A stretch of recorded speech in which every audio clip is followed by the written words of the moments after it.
Hello and welcome back to Ponder Policy. Today's video we're going to be looking at the matchup between Donald Trump and Joe Biden, the presumptive nominees for the Republican and Democratic tickets respectively. Note that this video is before the Republican National Convention, which is set to be held next few days, and where Trump is expected to announce his vice presidential pick as running mate. This is also in the wake of the tragic assassination attempt on Donald Trump in Western Pennsylvania, where unfortunately one of his supporters lost his life and others were injured. So just keeping that in mind, we're hoping to stay civil. I wasn't really going to make a video on this, but I really did want to look at how this affects the political landscape of our current election. And just in the immediate aftermath, I think a lot of people are saying that this is going to boost Donald Trump, and I think that has some validity to it. It's going to raise his popularity immensely. But at the same time, Joe Biden, in the wake of the debate, has had a lot of negative press saying that he should step down for a new Democratic contender. All of those have vanished in the wake of this shooting.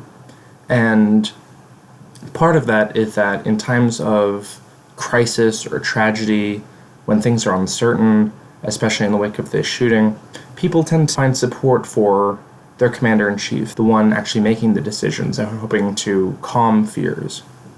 And you've seen Biden in the past few weeks since the debate trying to make as many public appearances as possible and regain the trust and confidence of his supporters, the base that took him to victory in 2020.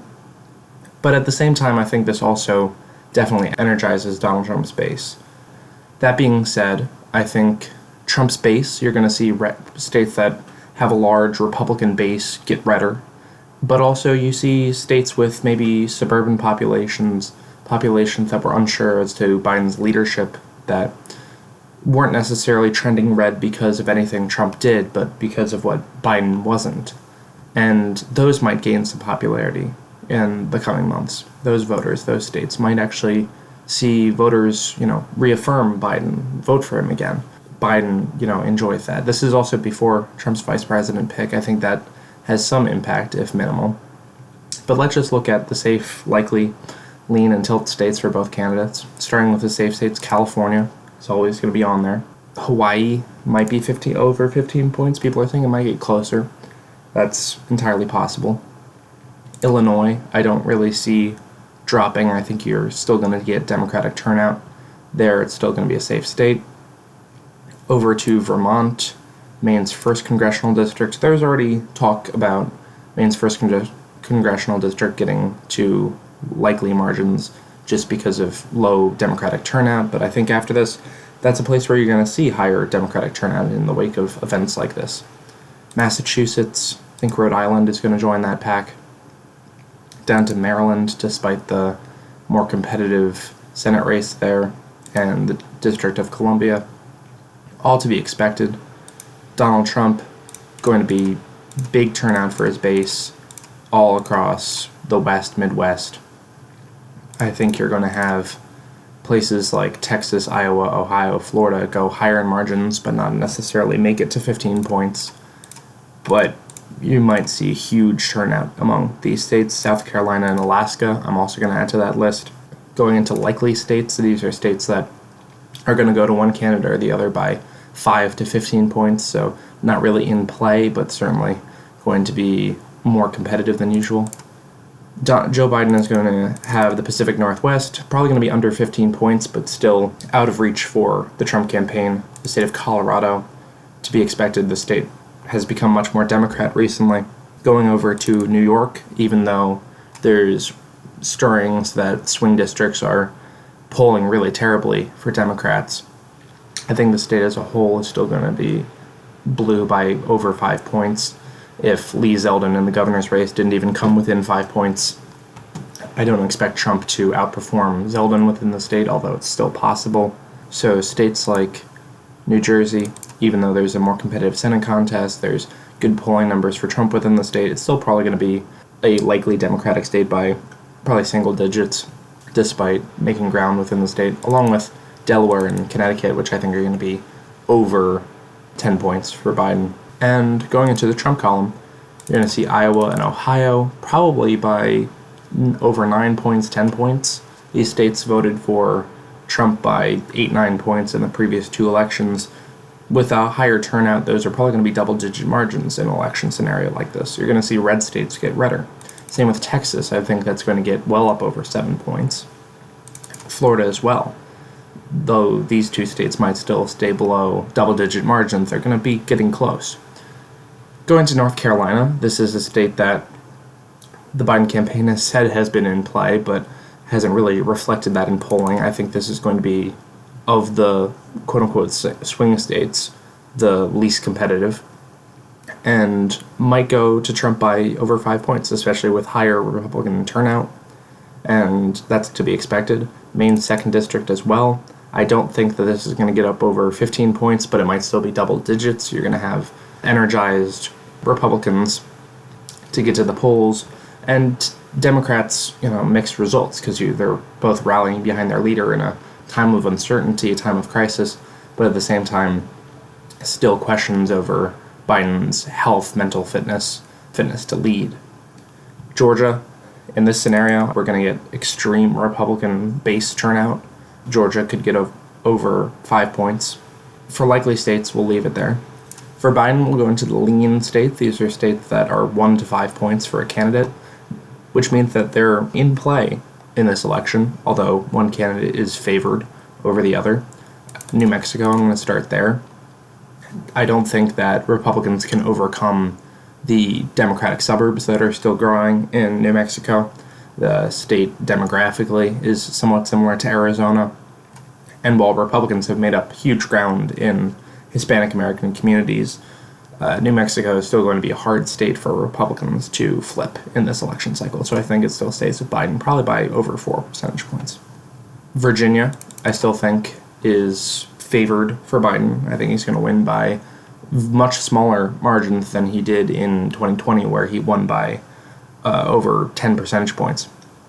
I think this might narrow down to, a little over 2 percentage points, especially after Glenn Youngkin's victory for the governorship in 2021, where he was the first Republican to win statewide, along with the other statewide races in that year in many, many decades. So Virginia still in play, but I would say that Biden's favored to win. Minnesota, same deal.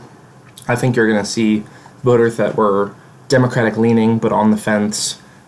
This kind of gets rid of that negative news cycle for Biden where he needs to get replaced or needs to get taken out, and after the debate performance. And I think you're going to see voters in these more traditionally Democratic states that had been getting tighter start to rally behind Biden a little bit more, as hopefully this election cycle becomes more civil. And I think he's still going to be favored in New Hampshire. This is going to be tighter than in 2020, where Biden won by over 7, but I still expect, about 3 to 4 percentage points for Biden. Of the swing states, this has not been trending as Republican as the rest of the country. And I think Maine at large, while there are some stirrings that Trump has a shot at winning the state as a whole, he would have to drive down voter Democratic turnout in the 1st district and really up his own base's turnout in the 2nd district. And like I said, with the consequences of this event, that the state as a whole, you might see stronger Democratic turnout than you would otherwise, as, questions of Biden versus another Democratic candidate are sort of squashed, and Democrats might start to rally behind Biden a little bit more. And I think Nebraska's 2nd is also going to be favoring Biden. The demographics of Omaha just aren't in the right place for Republicans to win this district like they did in 2016. But that being said, it's certainly in play in this cycle, and Trump can win it. It's just favored for Biden at the moment. For the remaining states, let's go to Trump's lean states. These are states that he's going to expected to win by 1 to 5 percentage points. Nevada is the first pick there, I think, between his growing support and turnout in the rural counties and Reno, which is the only other population center within the state. His new campaign platform of not taxing tips might work well in Vegas, where they have the largest amount of tip workers per capita, and also polling-wise, this state has been far to the right of the other swing states, except for Georgia, in this election. Arizona, which I previously said would be one of the most competitive states, I think with higher Trump turnout, especially in the wake of these events, Arizona's probably going to be up 1, 2, 3 points for Trump. I still think it's going to be closer than polls suggest, especially with a contentious Senate race in the state. There would be a lot of split ticketing because I expect Ruben Gallego to win against Kari Lake, but Trump can still win by well over a point. Wisconsin, too, you're going to have a Republican turnout sort of amplified across the state, much more rural, larger Trump base, more traditional. It was the most right-leaning in 2016 and 2020 for Trump, and I expect it to go by a point or two in this cycle. This is also a state without large population centers compared to its neighboring Rust Belt states, so there's not as much of a Democratic base to overcome, and it's much easier for Republicans in the state of Wisconsin. Pennsylvania, Trump is favored to win at this moment, over a point, maybe closer to 2 points. He's growing support in Philadelphia. I think he's going to win Erie County. The eastern part of the state at the moment isn't showing that it's going to have the same turnout for Biden. You don't have mail-in ballots mailed out across the whole state like you did in 2020, which drops turnout for a lot of suburban voters who would otherwise vote for Biden like they did in 2020. This year you would have to request one in the state of Pennsylvania, and I think that helps Trump within the state. At the moment, Michigan is going to be the tightest of the three. This is the most Democratic of the Rust Belt trio, and went to Biden by 2.4 percentage points in 2020. At the moment, especially with Arab Americans being upset in Dearborn, a large suburb of Detroit, over the war in Gaza and the Biden administration's handling of it, those voters aren't necessarily going to be voting for Trump, but they won't turn out in the same number for Biden. And statewide, I think rural counties, Trump's more traditional base carried him to victory in 2016, are going to be much more energized in Michigan, especially with a tighter Senate race for Republicans to actually have a chance in this state. While I do think it's going to be the tightest of the races for in the Rust Belt across the nation, I think Michigan is going to come down to the wire. And it's a must-win for the Biden campaign, but it's not necessarily for the Trump campaign. I still think Trump is favored to win the state, but likely by under a percentage point. It's similar to his 2016 margins, if anything else. And thank you for watching. We'll see what Trump's vice president pick and his speech at the RNC does for his national numbers, his shift to a message of unity rather than sort of continually bashing the Biden campaign might help him. People were expecting from his debate performance that it would be much more hopeful than it was, and they didn't really get that in his debate performance. Overall, I think this is where the race stands today. I think Trump's RNC convention between his vice president pick and his speech, that will have major impact on this race. But in the wake of this tragic event, I mean, there's going to be differences in opinion here. A lot of people saying that this heavily favors Trump. I think it's sort of a mixed bag, but I think this is where the race stands today, and thank you for watching.